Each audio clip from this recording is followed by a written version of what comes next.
honor to be speaking today to everyone at the conference in the final session of today, and I'm going to talk about legal risks in energy project development. So just a small bit about myself.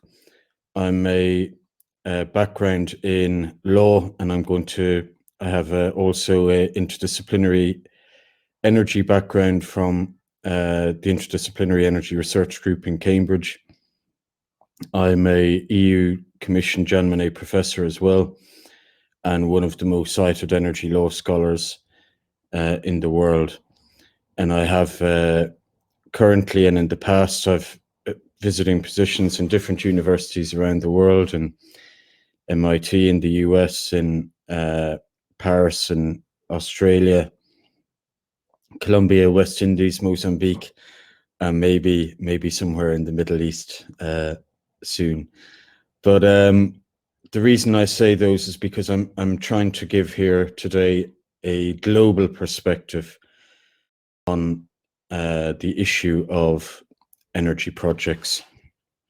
So for anyone who is potentially a budding young energy lawyer, I do encourage you to check out this short book, gives an introduction to energy law, originally published in 2015, and there is a new expanded second edition, and that's coming out next month, so you'll be able to get that.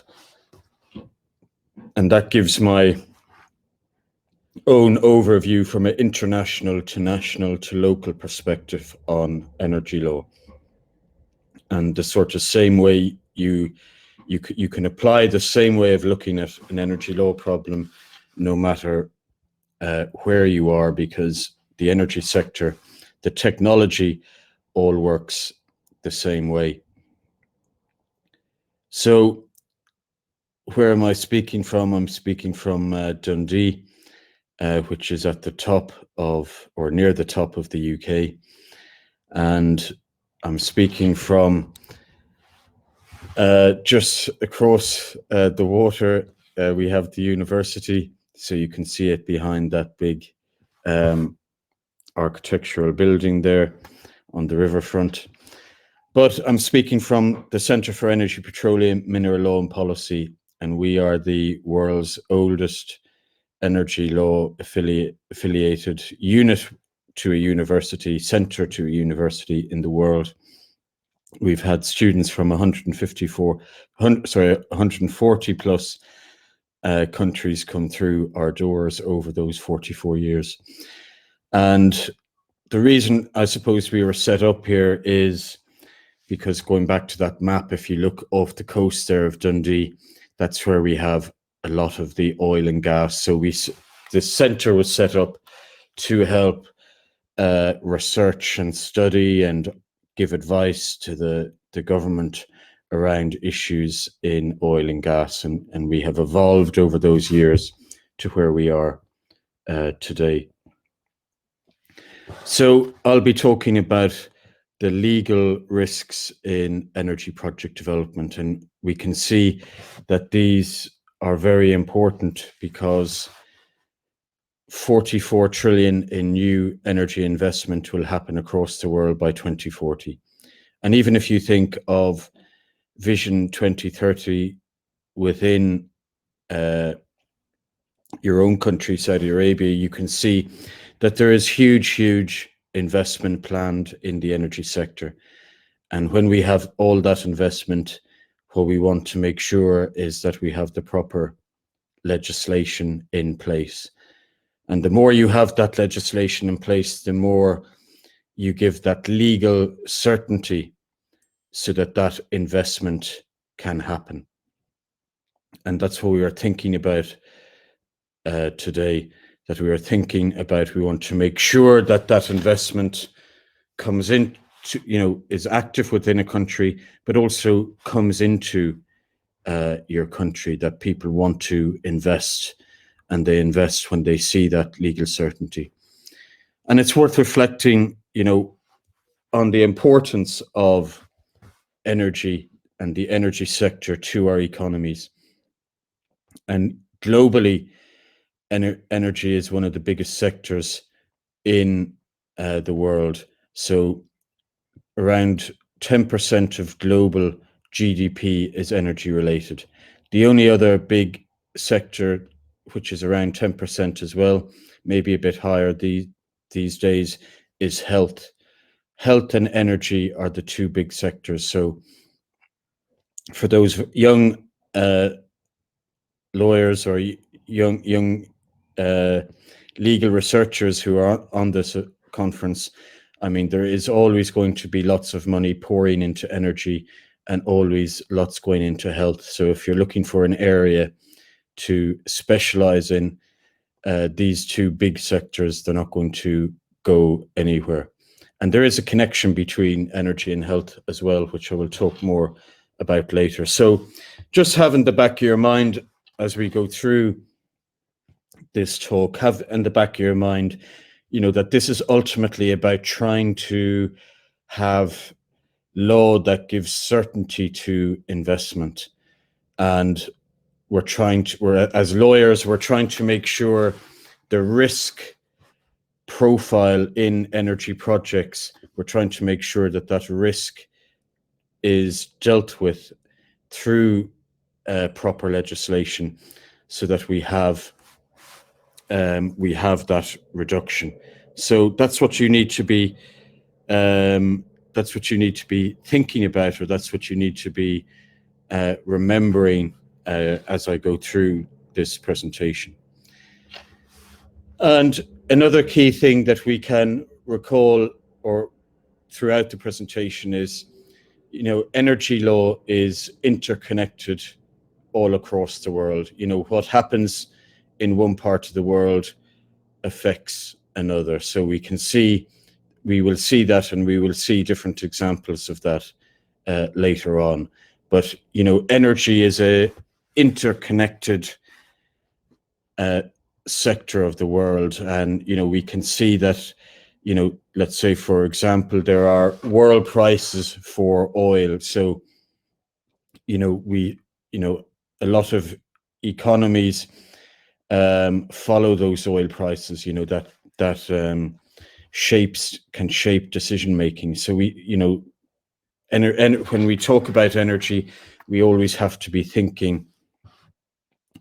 We have to be always thinking of issues at international level, to national, to local level. That sort of big relationship. Another thing we have to think about also is, well, what are the different types of projects we are talking about?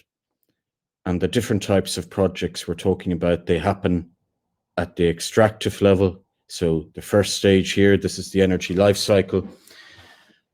And they happen at when we take things out of the ground, extraction. Then production, we're turning what we took out of the ground, we're trying to turn it into a product. And then operation and supply, you know, that product will then be further utilized, maybe to produce electricity, or it'll be transported somewhere. And then consumption.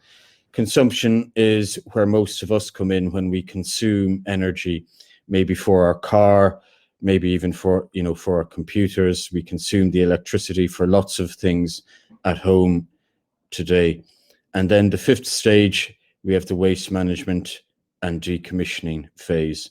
So we think that you have projects happening over these five different stages of the energy life cycle. So all these energy activities, you have projects happening. And that's what we're talking about when we talk about these legal projects, where we're trying to reduce the risk within these projects. So what are the risks? Well, first of all, within this, within the center of this diagram, you can see planning, construction, operation, and decommissioning. And you can see there that what we're talking about is the project life cycle. That is the project life cycle, going from when we plan to construction, to operation, and to decommissioning. So that's what we're thinking about when we think of the project life cycle. And you can see all those risks around there, going from project finance, taxation, disclosure and transparency, the UN Sustainability Development Goals, Sustainable Development Goals, the 2015 Paris Agreement, the environmental impact assessments, insurance, rules of foreign investment, economics, bankruptcy, rise in imagery and data, climate change action. So these are all the risks that I am talking about today, and they are what can be categorized as these, what we can categorize them as these type of justice risks, you know, essentially a variant or type of legal risk in today's world. And I'm just going to go through some of these in more detail. And what we're trying to ensure is that the law is in place for some of these. And if you were, you know, I think you've already today had a session on ESG. So there is some relationship between that and some of these risks.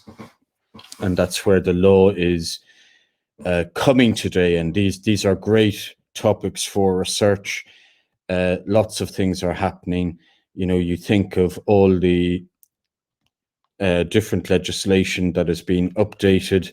Energy tends to get updated quite often because we update it for the developments in terms of the new technology. So one of these risks is obviously how do we deal with the Paris COP21 agreement.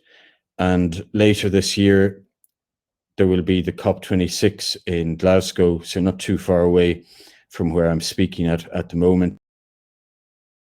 But the importance of this Glasgow conference is that all countries around the world, they will update their energy and climate goals for 2030. So initially they had submitted energy and climate goals, but to this year they're going to update and say, this is how we are going to meet the target we have set out for 2030.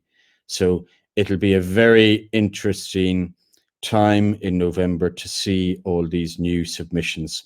So when you're developing that energy project, you need to be ensuring that what you're doing is in line with what the country has set out to achieve in their submission to the UN COP26 conference. So that's one risk that you have to be thinking about dealing with. And we can see here an image from, some of you may recognize the city. It is a city of Venice, which is, I suppose, known as one of the romantic cities in the world.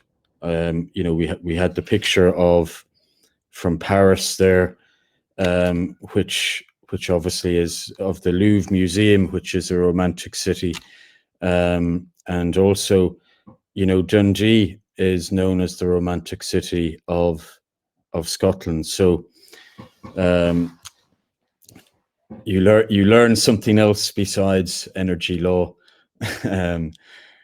when you're thinking about energy law. But why I show this to you is that we can see over the last few years there has been a floods in Venice due to climate change, and the big impact here is when you have successive rounds of flooding, what happens? Well, it becomes increasingly hard to get insurance to do the same thing again. So you can imagine these shops and restaurants around the square, when it's the third or fourth time, it is very hard to get insurance to reopen your business or reopen your restaurant. So this insurance issue makes things harder to achieve, and insurance is one of the other big risks when you develop a project, because you need that insurance. And we know this is a major issue. And here's a couple of images from the city of Jakarta in Indonesia, one of the biggest cities in the world, with a population in the greater Jakarta area of 28 million people.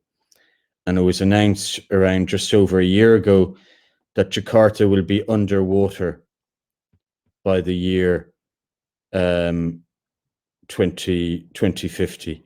So they've already announced in Indonesia, they've already announced where the new capital city will be.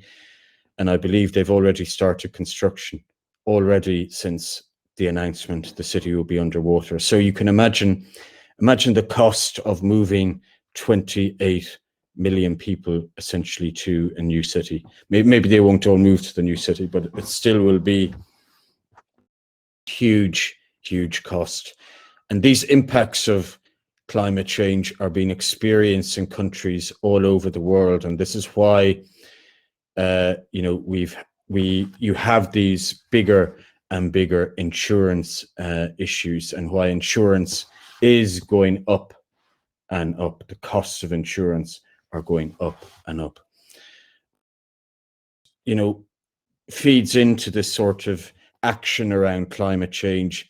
When we talk about this climate change action, what are we really talking about? And I think this cartoon puts it well.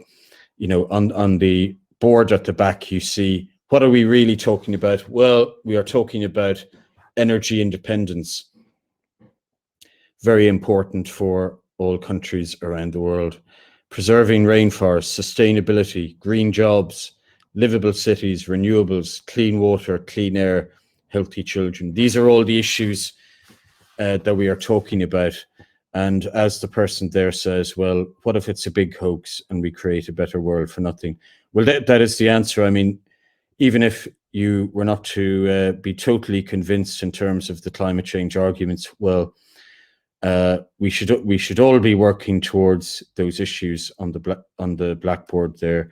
We should all be working for energy independence, sustainability, green jobs, livable cities, renewables, clean water, air, healthy children. They are all good goals to work for.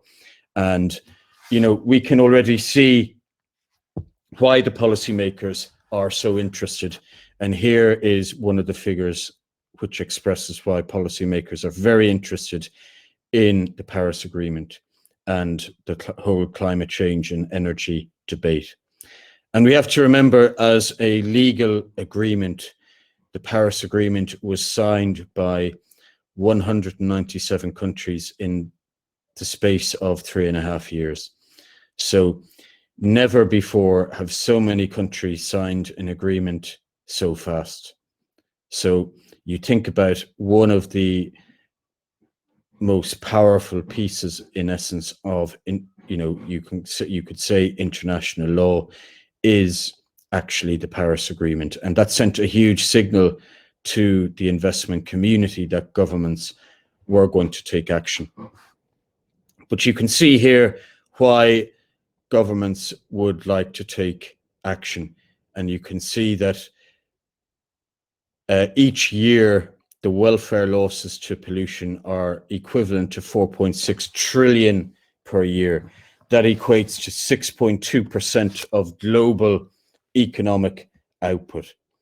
And you could imagine if you were to apply, so in a very, very, let's say, in a very, very simplistic way, if you were to apply this to a national country, you could say, imagine if your own country was losing 6.2% of its economic output per year due to pollution. Well, what policymakers would say is, well, actually, there is another way of achieving some economic growth, and that will be by if we reduce the effects of pollution, we will actually save that economic output. We won't have that 6.2% loss. And that could be seen as another way of ensuring that you have economic growth, could actually be tackling the pollution problem so that you reduce those losses that you, economic losses that you have due to pollution. So, and that's where, I said earlier on, if I was a young lawyer thinking about a research topic, thinking about maybe what to study for a master's or a PhD, I would be saying, well, health and energy, they are the two biggest sectors generally in economies around the world. So I will choose one of them. Lots of potential there, and you can see there that sort of that data around health is coming from the Lancet Journal, which is the foremost medical journal in the world, if you're ever looking for data on any health-related issues. So that is where there is a link between health and energy. And another risk is thinking about the UN Sustainable Development Goals. Also, these were signed up to by many countries back in 2015. And the importance of these is not that they are, it's not an obligation, let's say a legal obligation, they are sustainable development goals. They are goals, not law. They are something to work towards. But what we can see in many countries around the world is that increasingly countries are focusing on these and trying to introduce new law in different places on these. And I'll just point to one, number 12 there, you can see. Number 12 is about responsible consumption and production. So just to give you an example, that some countries, in terms of responsible consumption and production, some countries have introduced a law where they want technology companies not to be producing so many wires and cables. And you can see that today, let's say over here in the UK, you can see that if you buy an Apple phone today here in the UK, a new one, they will no longer give you a charging cable, because they presume that if you buy one, the Series 12, I think it is out today, that if you buy that today, you already own an Apple phone, and that you can use your old charger to charge your phone. And they are doing the same now with computers. I think maybe France at least tried to bring in a law around all computer cables should be the same, so that you would only need one computer cable, and you should be able to obviously charge that into multiple computers. So we can see that different countries are making these ambitious plans. Also, if you think about number 11, sustainable cities and communities, and I know that there are big plans in Saudi Arabia for around the issue of sustainable cities, and even building, a new sustainable city. So we can see legislation developing under each of these 17 sustainable development goals. Again, when you're thinking about risk, you're thinking about UN Sustainable Development Goals, the Paris Agreement, these all feed into the risk profile of the decisions you make around the energy projects that you're planning to build. And the lawyer's job is to aim to reduce that risk. We can also see the economy is a big issue as well. And we can see that, we are experiencing an economic crisis, let's say globally. There has been a small bit of a rebound, but let's say last year, in terms of the key parts of the pandemic.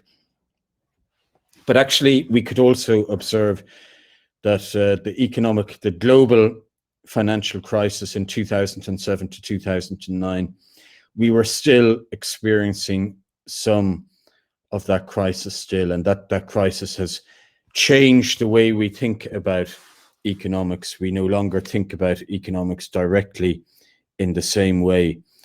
And after that crisis, there's been a bigger call for more reform in the thinking of economics, and you can see that in some of the books down there that on Joseph Stiglitz and Jan Tirole. They were both Nobel Prize winning economists, and also Thomas Piketty, another French economist who probably will win the Nobel Prize soon. But all these economists, they all actually call for this, for more justice to be applied in economic thinking. So very much sort of trying to highlight that law and economics approach that, we shouldn't be, in other words, we shouldn't be solely motivated by profit. And let's say, many of the big multinational companies are very motivated by profit, that there should also be in company behavior, there should also be, a big role, obviously, for sustainability, for example, that, companies should be trying to be more sustainable than just making, just focus on pure profit. And that's the idea here. And this thinking has really evolved, from economics really after the last financial crisis. And one can imagine it will only become an even greater issue after the pandemic. So what we can think about is, or I'll come back to that slide, but what we can think about is that another key risk we have to talk or mention and deal with, and it's in some ways related to the economics risk, is around the issue of disclosure and transparency. And this all started with around the issue of taxation. And again, going back to, the multinational companies, many of them, were not properly paying their fair share of tax. And you can see that even in the discussions today. If you look at the news, the G7 countries meeting, and one of the big areas is agreeing on a global, a global rate of tax. And that's something, let's say, we see in this whole disclosure and transparency issue, and we can see all over that, there's a requirement for companies to be disclosing, let's say, in particular, their energy and their climate change risks. So the risk to the company from energy and climate change issues, and that is coming through, let's say, in particular as well with, within the accounting profession and the international accounting standards. So we see, this sort of law, economics, accounting perspectives coming together and really forcing companies to disclose and be more transparent, and in particular when they're dealing with energy and climate change issues. And we will only see these issues continue to develop. So again, an exciting area to work on, because there are lots happening across the world. And I'll just put some of the books that you can, if you want to quickly read about these issues, and you'll see, they mention a lot of companies within the books, but you can see, the energy sector is part of that. And that's what, any of the major energy law firms, they will always have, the energy team will always overlap with the taxation team. There will always be some overlap. And when we think about energy projects, it's not all about disclosure and transparency, but there are also many taxation issues, because in building certain projects, you may get various tax incentives when you're building that project.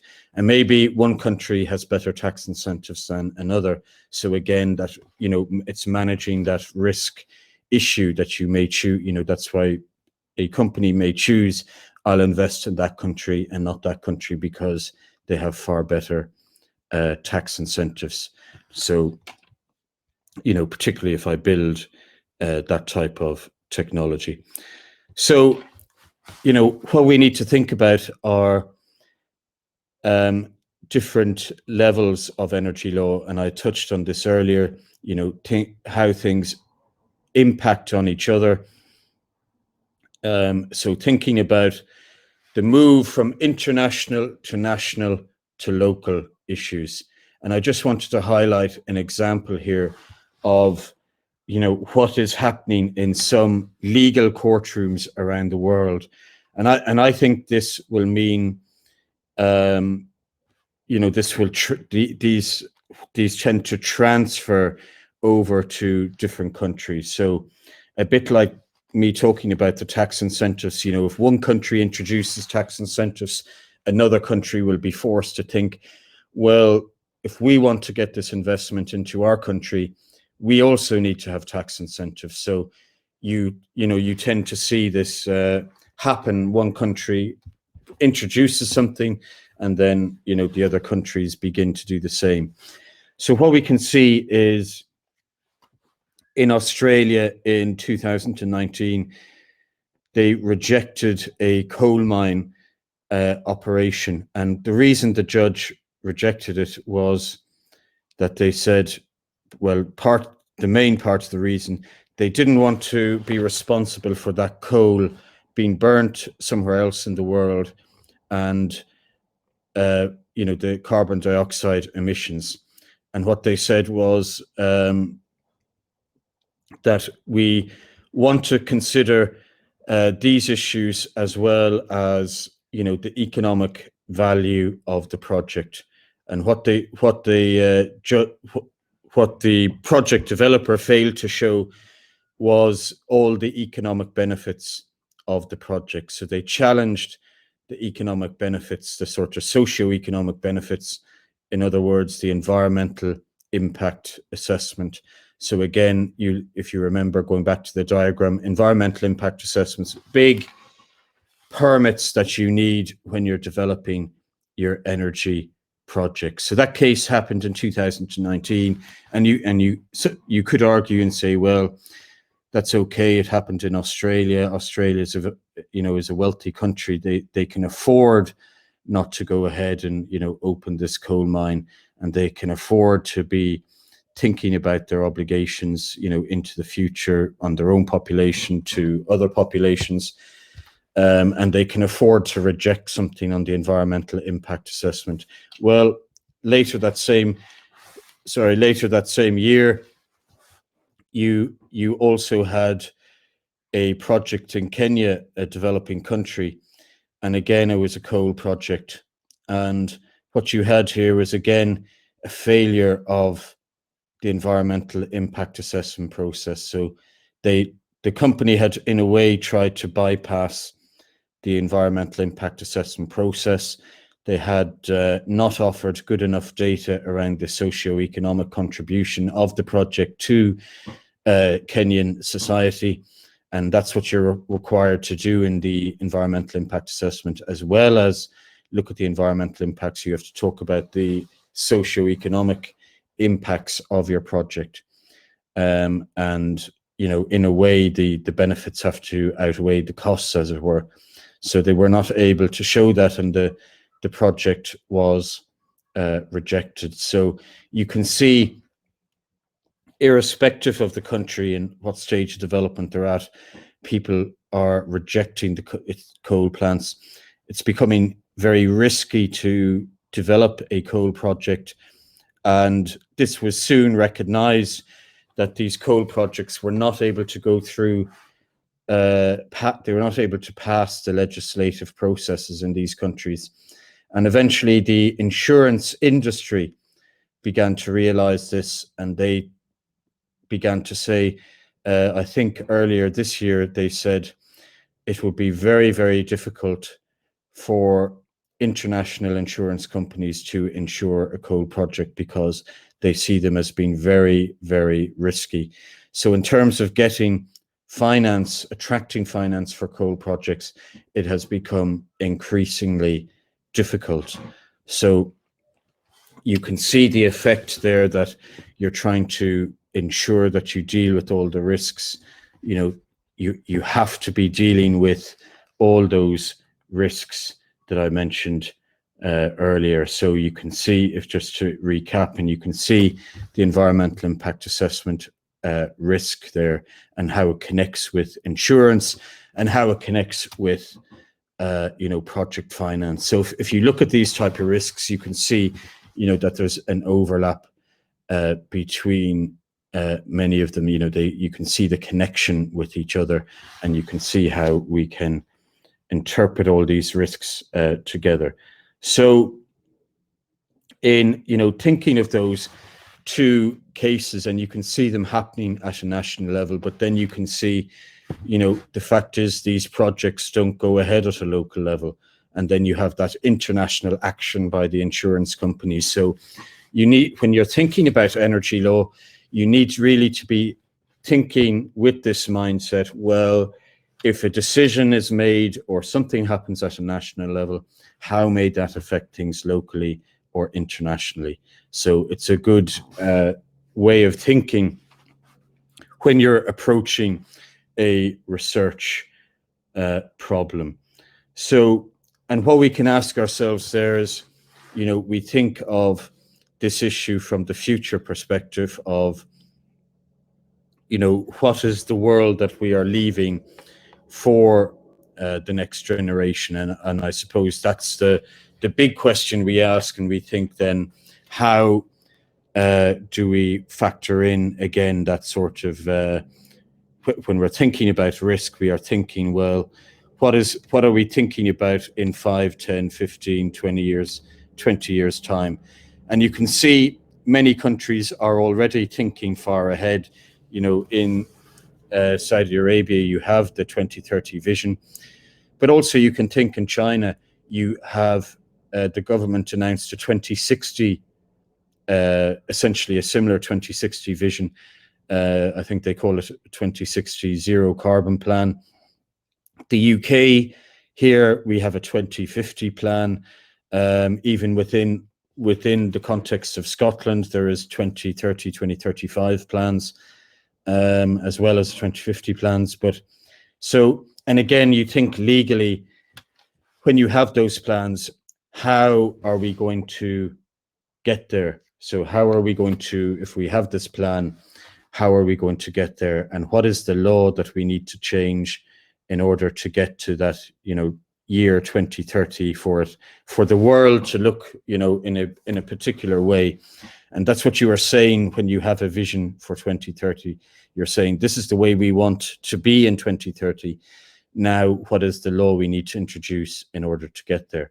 And that is why the whole energy sector is such an exciting area, because you do have these big long-term plans that countries have been introducing, and the law is changing to show, okay, this is the law we need to have, the law gets changed, and then you're able to research that legislation. So it is an exciting time to be an energy lawyer. And you think, I put up here energy law in transition. So, we have these 2030, 2040, 2050, 2060 plans in different countries all over the world.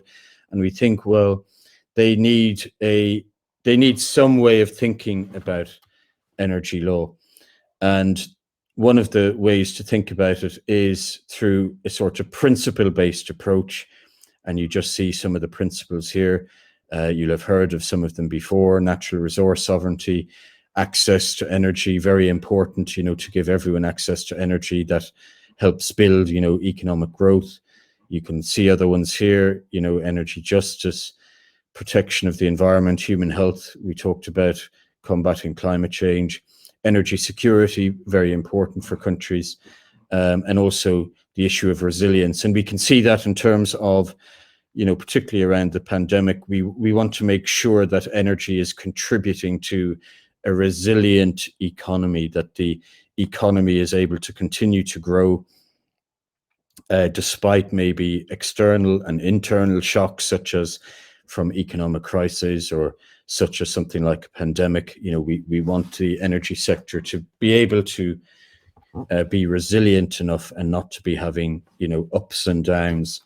And that is something that we think of as we develop the energy sector. So there is an article on that is well worth reading, available. You can download it for free from that link.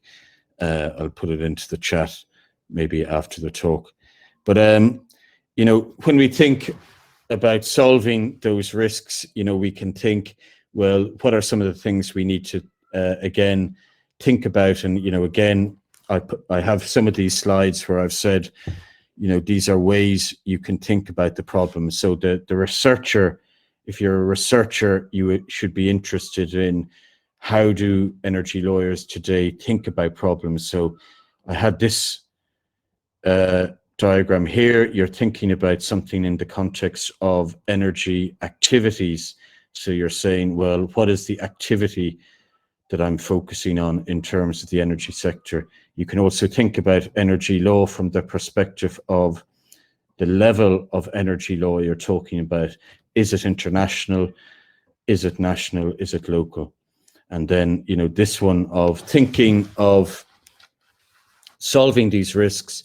What do we need in place? Well, we need government support for the particular risk issue. We need project partners. You know, increasingly, the importance of project partners is they share the risk of the project. So you don't have to do the whole project by yourself and take all the risk. You know, if you are building a big energy project, it can be good to, you know, have shared risk, and for 2 or 3 companies to be part of the project. And then you have effective public administration and project management, and you know, ensuring, you know, something like as I mentioned earlier, the environmental impact assessment process, ensuring, for example, that works properly, ensuring that the taxation incentives for your project, you know, the tax office is working effectively and people are able to read and access the available information around, you know, the various tax incentives for developing the energy project. And then you're thinking about the key energy policy and legislation, you know, the key drivers, as it were. You know, you can talk about these in the context of, you know, those timelines that you are certain that legislation is there. And the idea of being certain is always that you're reducing the risk profile of the project. So going back to that diagram that you're thinking, the more you solve these risks in terms of project development, the more likely your project is going to go ahead. And the more likely it'll go ahead, you know, for and be an effective project in the medium to long term, and deliver ultimately for the investors a return on their investment. So we don't talk about a profit, we talk about the investors getting a return on their investment in the medium to longer term. And that's the idea here. If you solve those risks, you will increase the chances of the investor getting a return on their investment, and as a result, the investors will commit to making that important investment decision, and they will go ahead and build the energy project. So that's where I will leave it today. So I'll leave some time for questions. I think around 15 minutes left for questions. And I just highlight, there's my email address if you want to get in touch. And there's a quote from the famous painter Michelangelo. So just if you're one of the young researchers or lawyers out there, you know, you can take note of that quote and set your ambitions high. And the final thing I'll say is, in the corner there, you see the journal Global Energy Law and Sustainability. That journal is produced by an Edinburgh University Press. So for those academics in the room, if you do have a paper in the space of energy law and sustainability, do consider submitting it for review to that journal, and where I am the editor of. So Thank you very much, and happy to answer questions now.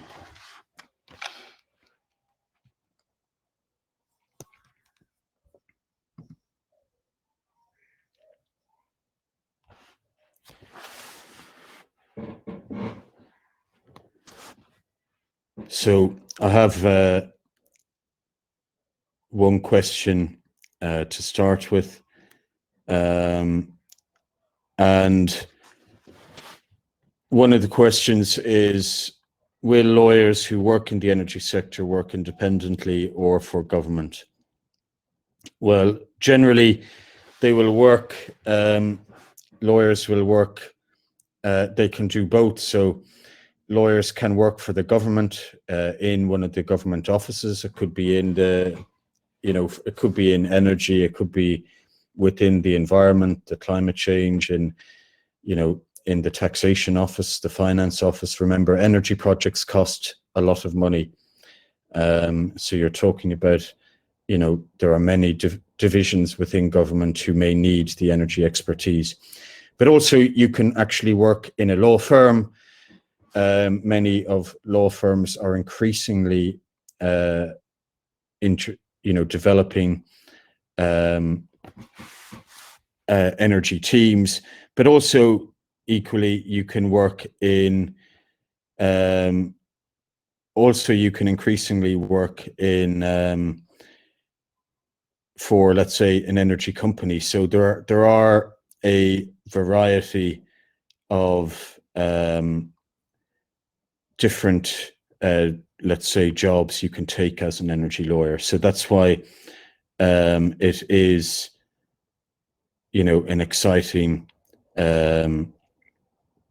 an exciting area. So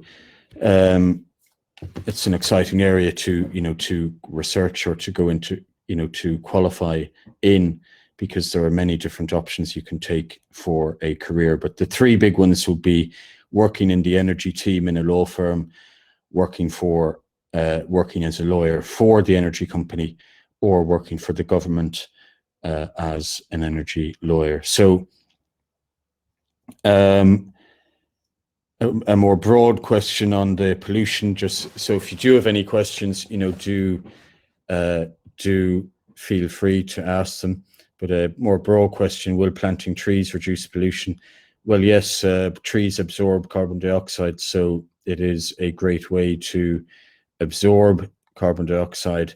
And also, obviously, it is good for greening a city, making the city a more attractive place to live. So anyone else have any other questions?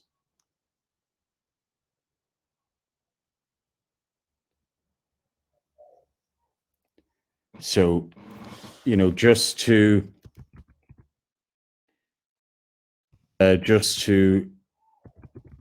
recap, to think about those issues within energy law, it is a growing area, and you can see that in many countries around the world, the number of energy lawyers is going up, and the number of people who describe themselves as energy lawyers is on the increase, and it is, a very practical area, because energy projects are being developed all around the world.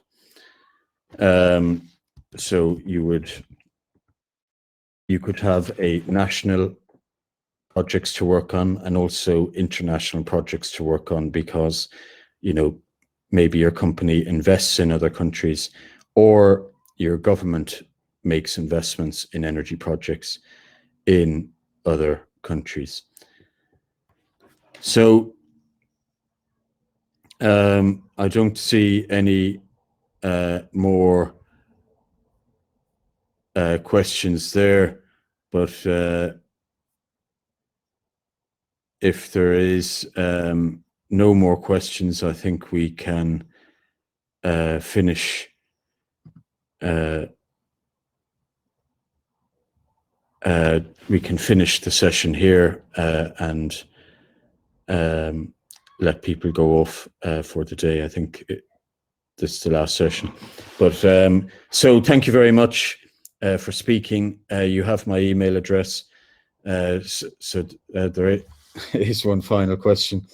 So how did the Paris Convention play a role in energy? And the Paris Convention, or the Paris Agreement in 2015, that essentially sets the different climate targets that countries are trying to work towards. And in order to meet those climate targets, we have to ensure the energy sectors of our countries meet those targets. And that's why it plays a role within the energy sector. So that's where they link together. And how do we achieve a balance between economic success and production with the environment? Well, what we can think about is, the